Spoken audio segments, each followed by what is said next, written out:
Welcome to The Explainer. So, what if you could actually calculate the exact date of the apocalypse? I mean, down to the year.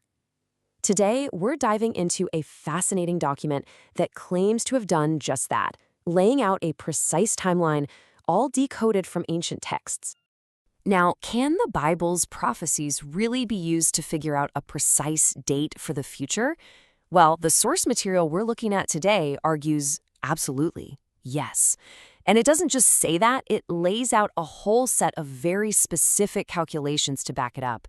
So let's get into it and unpack how this, let's call it prophetic math, actually works. All right, first up, a prophetic calculation. This is all about the framework for a biblical chronology. See, the document we're working from, called Brief Chronology of the Apocalypse, it proposes this system for reading the Bible not just as, spiritual guidance, but as an actual mathematical formula for predicting what's to come. And we're not talking about some vague prediction here like sometime in the future. No. The central claim is that you can map out a super detailed timeline, one that culminates with the start of the millennium in the year 2070. And this conclusion is reached using a series of what the author calls interpretive keys. So let's break down exactly how they use these keys to get to that very specific number. Okay, so let's look at the first key. It all hinges on how you define one single but incredibly crucial word, generation. To do that, the author points to this verse right here, from Genesis 6:3. It says, "My spirit will not contend with humans forever, for they are mortal, their days will be 120 years." Now, from this one line, the author builds the entire foundation for their whole calculation. So here's the big takeaway from that verse. In this system, a biblical generation isn't just a vague span of time. It's a very specific period, 120 years. Exactly. And the author then takes this number and applies it to a famous prophecy from Jesus in the New Testament about the final generation. And this is where it gets really interesting. Here's the math. The author pinpoints the start of World War I, back in 1914, as the beginning of that final generation. So you take 1914, you add the 120 years, and what do you get? A preliminary date for the end, 2034. All right, moving on to the second key.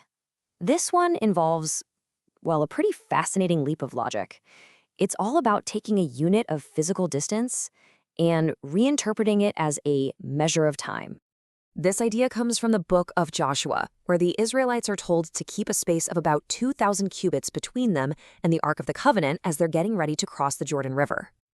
Okay, so you've got this physical distance, 2,000 cubits. The author argues that this isn't meant to be taken literally. It's symbolic. And this is a perfect example of their method.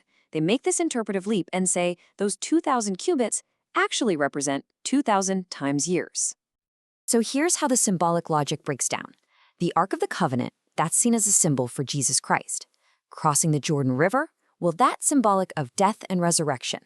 You put it all together, and that 2,000 cubit gap is interpreted as a 2,000-year gap separating Christ's death from the final crossing or tribulations of his people. Okay, so now we have our core components, right? We have the two main keys. The next step is putting them all together to assemble that final timeline. To do that, the author introduces another unit of prophetic time, what they call the prophetic day. This comes from interpreting the biblical phrase time times and half a time, and they set it at exactly 3.5 years. This little unit, it becomes the engine for the whole final calculation. So here it is, the formula for the millennium. Step 1, you start with that generation date we figured out earlier, 2034. Step 2, you add 13 years of what's called post-tribulation peace. Step 3, you add another 24.5 years for the 7 trumpets. That's 7 times our 3.5-year prophetic day. And then, for the final step, you subtract 1 year of grace. You run all those numbers, and what do you land on? 270.5. And according to this text, that is the precise start of the 1,000-year millennium. But wait, there's more. The timeline actually doesn't just stop there. Believe it or not, the document goes on to map out events for more than 1,000 years beyond the millennium. Just look at this grand prophetic timeline. It kicks off in 2070 with the start of the millennium. 1,000 years later, in 3070, the millennium ends and Satan is released.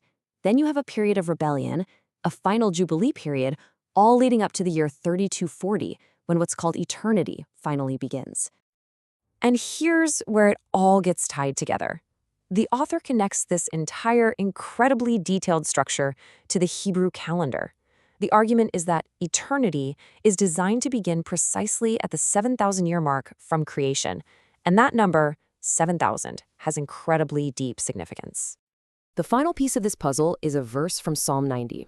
For 1,000 years in your sight are like a day that has just gone by.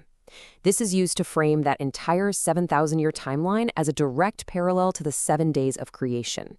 The idea is that all of human history is essentially one single prophetic week. So what does all of this mean? When you see a system of interpretation like this, one that's built with its own really tight internal logic, what does that reveal?